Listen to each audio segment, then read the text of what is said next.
Hello everyone, my self करिश्मा निगम। मैं cosmetology और makeup artist हूँ। आज का जो हमारा वीडियो है वो है हेयर प्रॉब्लम्स टिप्स। आज के टाइम में बहुत लोगों को बहुत सारी प्रॉब्लम है अपने बालों को लेके। तो शुरू करते हैं टिप नंबर 1। तो टिप नंबर 1 में जो है हमारे पास है जू की समस्या। तो जू हर किसी को होता है, ओके। तो जू जो है एक टाइम के बाद है ना काफ़ी मात्रा में अंडे देना शुरू कर देता है। तो वो जू और अंडे फिर वापस से वो जू में कन्वर्ट होना तो बहुत प्रॉब्लम हो जाता है उनको मैनेज करना। तो हर किसी को इससे छुटकारा चाहिए। तो इसके लिए हमारे पास तुरंत इलाज है, इससे हम तुरंत छुटकारा पा सकते हैं। तो सबसे पहले हमें लेना है नीम के काफ़ी बहुत सारे पत्ते लेने हैं। उसमें 3 से 4 कपूर डालना है और 2 से 3 लहसुन की कलियाँ डालनी है। ज़्यादा अगर आप लहसुन की कलियाँ यूज़ करोगे तो आपको बहुत ज़्यादा जलन होगी आपके बालों में, स्कैल्प में। तो 2 या 3 ही डालिए, उससे ज़्यादा बिल्कुल मत डालिए। तो इसको सभी चीज़ों को अच्छे से मिक्सी में ग्राइंड करना है। अच्छे से आप मिक्सी में इसको ग्राइंड कीजिए, अच्छे से अपने बालों के जड़ों में और पूरे बालों में लगाइए। बालों में जो जू है वो सारे इजीली निकल जाएंगे। और ये आप मेथड आपको जब आप लगा रहे हो तो आपको इसको 1 घंटा रखना है, 1 से 1.5 घंटा, क्योंकि वो उस जू तक पहुंचने के लिए एक पीरियड होता है, वो पूरा कवर होना चाहिए, तो ही जाके वो मरेंगे। 10 दिन तक आपको ये कोर्स करना है, तो ही आपको इसका परमानेंट इलाज मिलेगा और आप जू से छुटकारा पा सकते हो। तो इस दौरान में आपको 10 दिन तक ऑयलिंग नहीं लगानी है, इस बात का आपको ध्यान रखना है। अदरवाइज़ वो वापस से उनको खाना या नरिशमेंट मिल जाएगा या खाना पीना मिल जाएगा तो वो वापस से आने के चांसेस हो जाते हैं। अब मैं आपको बताने वाली हूँ टिप नंबर 2, प्री कंडीशनिंग या फिर ऑयलिंग भी बोल सकते हैं इसे। हर कोई ऑयलिंग करता है ताकि उनके बाल सॉफ्ट और शाइनी दिखे, पर उनको रिज़ल्ट नहीं मिलता। तो मेरे पास वही चीज़ थोड़ा अलग मेथड से हम कर सकते हैं। मेरे पास उस चीज़ की अलग तरह की टेक्निक है। तो उसके लिए आप पहले तो अपने बालों को 20% आपको गीला करना है, ओके। 20% आपको गीला करना है। उसके बाद आपको उसके ऊपर ऑयलिंग लगाना है और उसकी ऑयलिंग लगाने के बाद आप 20 मिनट के बाद आप स्नान कर सकते हो। और ये आपको रात को बिल्कुल नहीं लगाना है। आपको जब मॉर्निंग में आप स्नान करने वाले हो उसी दौरान आपको 20 या 25 मिनट पहले ही ये अप्लाई करना है। अभी आप सोच रहे हो कि पानी क्यों लगाना है ऑयलिंग के पहले। तो जब हम पानी अपने बालों में लगाते तो ऑयल और पानी का मिक्सचर एक इतना अच्छा बन जाता है जिससे हमारे बालों को डबल मॉइस्चराइज़र मिल जाता है और इजीली अप्लाई भी हो जाता है और ऑयलिंग भी कम लगती है। जो हम रेगुलर क्वांटिटी में ऑयल लगाते हैं उसके आधे से आधा आपको ऑयल लगता है, क्योंकि इजीली पानी के थ्रू वो अच्छे से बैलेंस हो के स्प्रेड हो जाता है। तो आप अगर पानी और ऑयलिंग साथ में नहीं लगाना है, पहले पानी लगाना है उसके बाद ऑयलिंग करनी है, आपको 20 मिनट रखना है, 20 से 25 मिनट रखिए और उसके बाद आप स्नान कर सकते हो। अब हम शुरू करते हैं टिप नंबर 3। टिप नंबर 3 है हेयर वॉश। हेयर वॉश हमारी लाइफ में सबसे बड़ा इम्पॉर्टेंट है। हर किसी को अपने बालों से बहुत प्यार है, मुझे भी अपने बालों से बहुत प्यार है। तो मैं आपको बताती हूँ कि हेयर वॉश क्यों इम्पॉर्टेंट है। ज़्यादातर मेल और फीमेल दोनों में हेयर फॉल की बहुत बड़ी समस्या है। तो फीमेल से ज़्यादा मेल पर्सन में ज़्यादा हेयर फॉल का प्रॉब्लम होता है। आप अगर कभी देखोगे तो मेल्स को यहाँ कॉर्नर में या यहाँ पे या फिर यहाँ पे टाल पे बहुत लोगों के इसमें है कि यहाँ से बाल निकल रहे हैं, ठीक है। तो क्या होता है, ज़्यादातर लोग अपने टीनेजर के लाइफ में या 30 के एज में हेयर स्प्रे या कोई अलग तरीके का मास्क या फिर कोई जेल अप्लाई करते हैं अपने बालों को सेट करने के लिए। तो चलो वो सब तो ठीक है, आपने तो कर लिया। अब आपका जब उसका काम ख़त्म हो गया कि आपको स्टाइलिंग हो गई, आपका जो भी ओकेशन था आपने वो कंप्लीट कर लिया, तो आप उसको ओवरनाइट रख देते हो।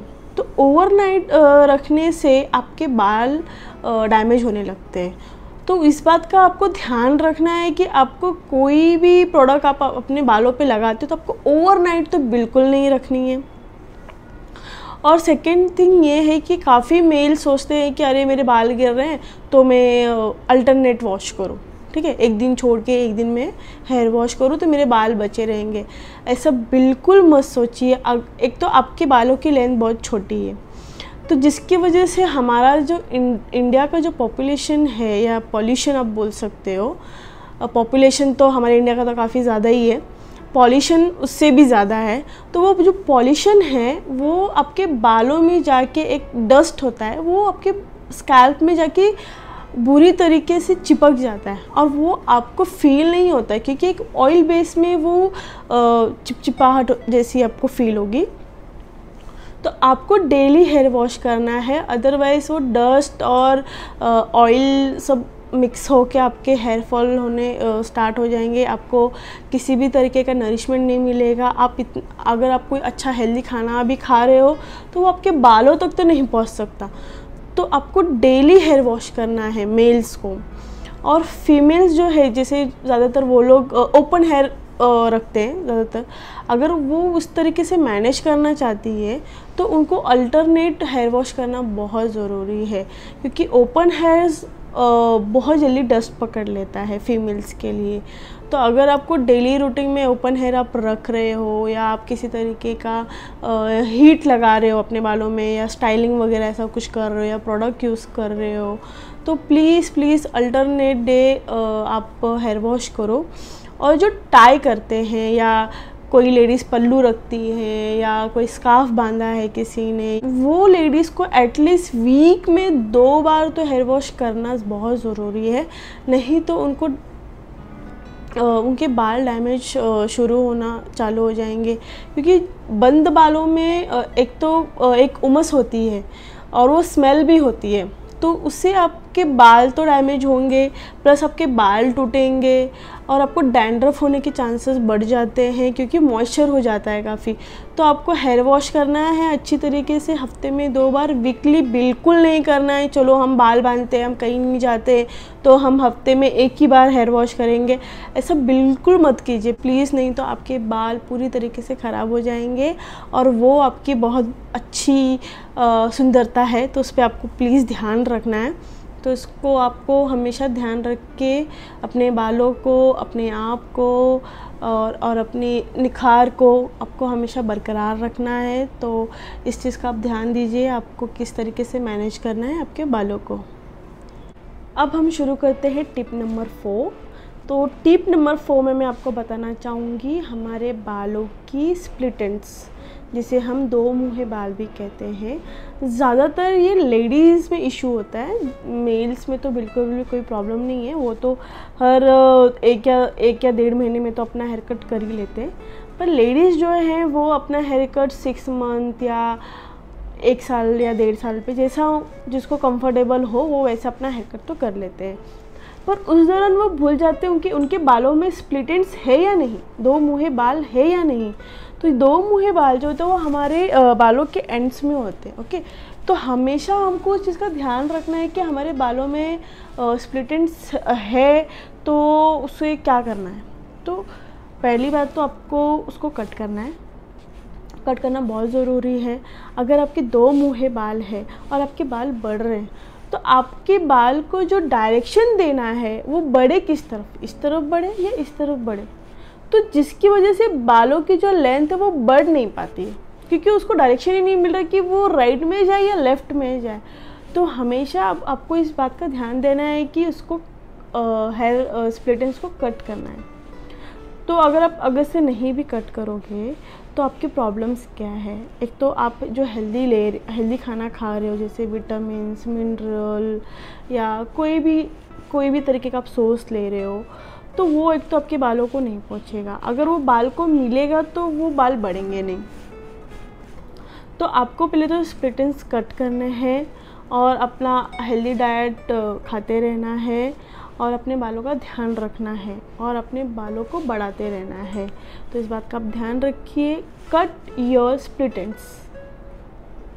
अब हम शुरू करते हैं टिप नंबर 5। टिप नंबर 5 है हमारा डॉक्टर कंसल्टेशन। अब आप सोच रहे हो डॉक्टर कंसल्टेशन है टिप्स में कहाँ आ गए। ये बहुत ज़रूरी है। अब मैं आपको बताना चाहती हूँ कि क्यों ज़रूरी है। हमें बहुत सारे प्रॉब्लम्स होते हैं जैसे एलोपेशिया, हेयर थिनिंग, रैश या इन्फेक्शन, और भी चीज़ें हैं हेयर में। वो आपके साथ जब होगा तो वो आपको खुद ही समझ में आएगा।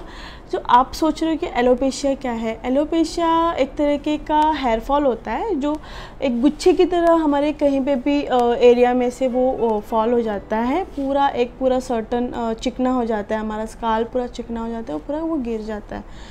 तो वो उसका इलाज है। आप डॉक्टर के पास जाएंगे, आप डॉक्टर से कंसल्ट करोगे तो आपको उसका ट्रीटमेंट लेना पड़ेगा और उसका रिज़ल्ट भी आपको 2 से 3 महीने में आ जाएगा। तो उसमें डरने वाली कोई बात नहीं है। दूसरा है इन्फेक्शन। आपको किसी भी तरीके का आपके स्काल्प में इन्फेक्शन हो सकता है। आपको यहाँ कहीं का पानी सूट नहीं हुआ है या आपने कुछ प्रोडक्ट लगा लिया है उसका इन्फेक्शन हो गया है, तो उस दौरान किसी भी चीज़ का आपको स्काल्प में इन्फेक्शन हो सकता है। उसके लिए भी आपको डॉक्टर से कंसल्ट करना बहुत ज़रूरी है। रैश, कभी कभी हमें बहुत ज़्यादा खुजली हो जाती है या कभी किसी तरीके का हमारा हार्मोन्स इनबैलेंस भी होने की वजह से रैश आ सकते हैं। कोई भी सिम्टम्स हो सकते हैं रैश आने के लिए, तो उसके लिए भी आपको डॉक्टर कंसल्टेशन की बहुत ज़रूरत है।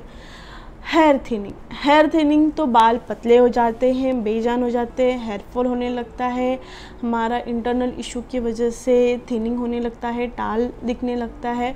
तो इसके लिए आपको डॉक्टर से कंसल्ट करना बहुत ज़रूरी है। इससे आपका इंटरनल इशू पता लग जाएगा। आपके ब्लड टेस्ट जब आपको डॉक्टर्स देंगे उस दौरान आपका इशू क्लियर हो जाएगा, तो आपका हेयर थिनिंग भी स्टॉप हो जाएगा।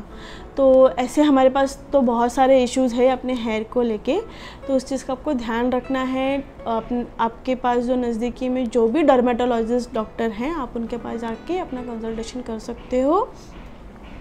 और आपको मेरे वीडियो में या मेरे पूरे टिप्स में आपको कुछ भी पूछना हो, करिश्मा इसके लिए हम क्या करें, हम इसके लिए क्या कर सकते हैं, इसका कोई रिज़ल्ट है या इसका कोई रिज़ल्ट नहीं है, या मैं इसमें एफ़र्ट डालूँ या नहीं डालूँ, आपको जो भी क्वेश्चन है आप मेरे से बेझिझक पूछ सकते हो मेरे कमेंट बॉक्स में। और आपको मेरा ये वीडियो पसंद आया हो, ये मेरे हेयर टिप्स प्रॉब्लम अच्छे लगे हो, तो प्लीज़ मेरे वीडियो को लाइक, शेयर और सब्सक्राइब करना मत भूलिएगा। Thank you.